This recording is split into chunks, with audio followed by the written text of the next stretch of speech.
जय Sai Ram everyone, welcome to मेरे साईं परिवार के सभी सदस्यों को करती हूँ मैं हार्टिली वेलकम। आशा करती हूँ साईं कृपा से आप सब बहुत अच्छे होंगे। गुरुवार का दिन है और आज आप सभी के साथ मैं शेयर करूँगी एक बहुत सुंदर सा साईं अनुभव। वैसे हर अनुभव एक से बढ़कर एक होता है। बाबा के हर अनुभव, हर चमत्कार लाजवाब होते हैं और आज का अनुभव भी वैसा ही है।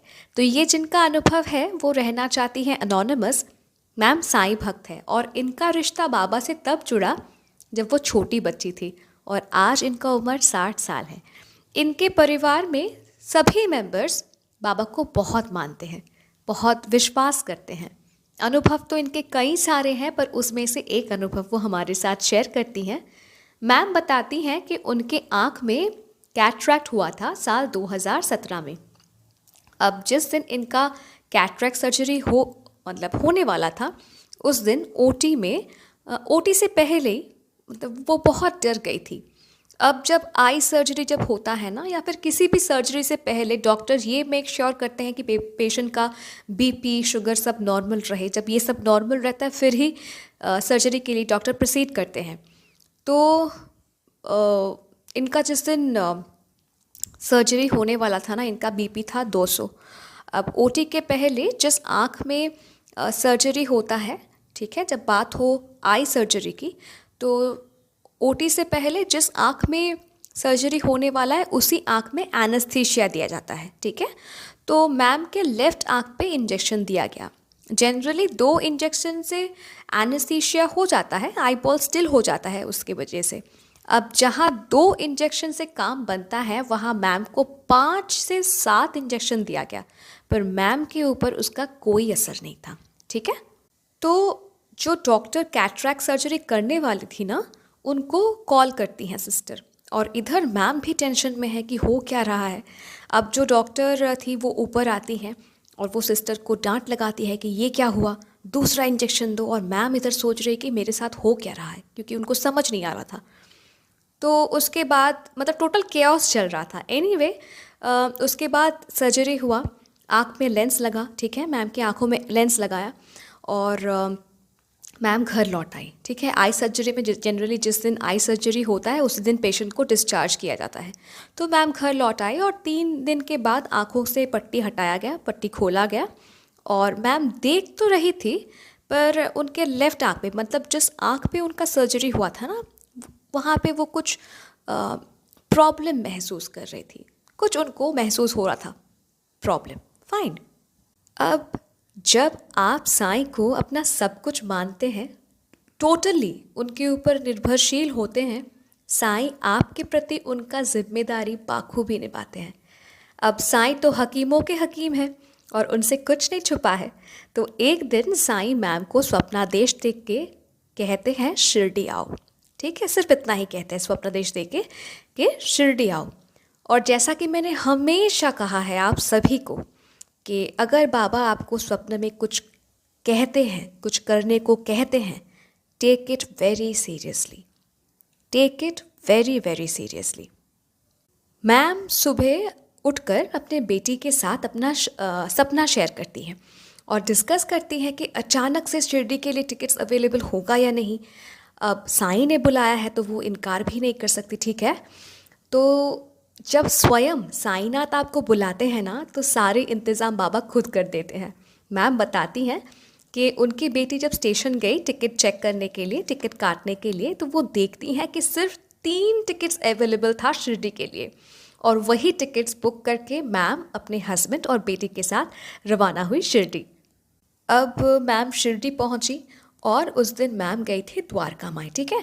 तो द्वारका माई में मैम गई, वहाँ कुछ देर तक वो रुकी और तब ना वहाँ धूनी के अंदर लकड़ी डाल रहे थे। मंदिर संस्था के जो लोग होते हैं ना, वो तब आए थे धूनी के अंदर लकड़ी डालने के लिए और तभी सभी भक्तों को कहा गया कि द्वारका माई को सभी भक्त खाली कर दे। सब चले गए, मतलब जितने भी भक्त थे सब चले गए। वहाँ पे सिर्फ 2-3 भक्त थे और मैम अपने बेटी के साथ द्वारका माई में ही रुकी थी, ठीक है।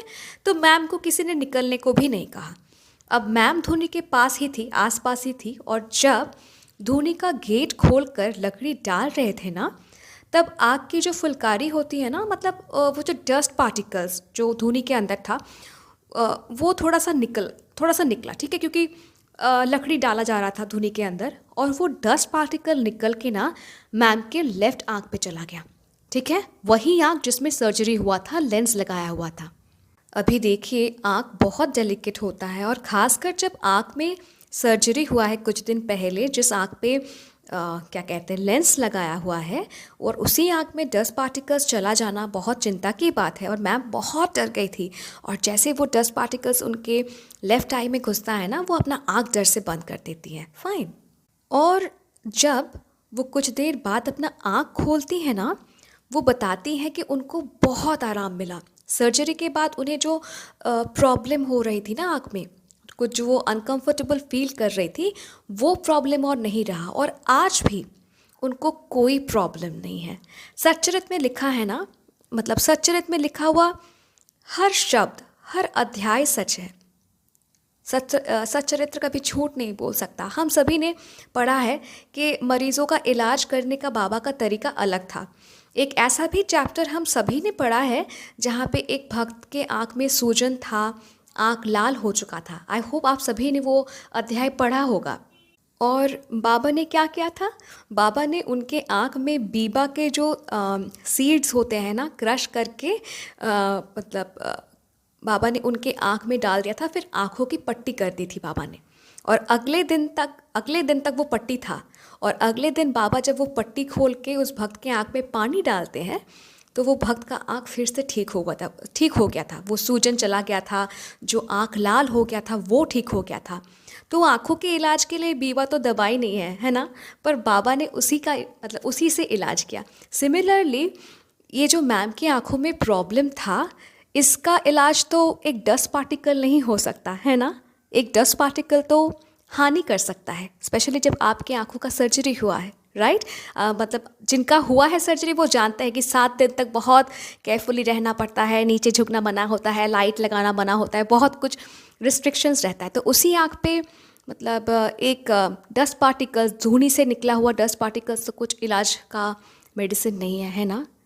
पर बुलाया किसने है शिरडी? स्वयं हकीमों के हकीम साईनाथ ने। और देखिए बाबा का इलाज का तरीका कि भक्त को स्वप्नादेश देखकर शिरडी बुलाते हैं भक्त का आँख का प्रॉब्लम ठीक करने के लिए। और मैं ये भी सोच रही हूँ, अगर मैम ने उस सपने को मतलब इग्नोर किया होता, सीरियसली नहीं लिया होता, तो शायद मैम को आज भी अपने लेफ़्ट आई में प्रॉब्लम महसूस होती कंटिन्यूअसली, क्योर नहीं होता वो प्रॉब्लम। तो साईं के तरीके ही अलग है, निराले हैं उनके तरीके, और बहुत सुंदर सा ये अनुभव है। आई होप आप सभी को आज का अनुभव सुनकर बहुत अच्छा लगा होगा। और ma'am thank you so very much इतना सुंदर प्यारा सा अनुभव हमारे साथ शेयर करने के लिए।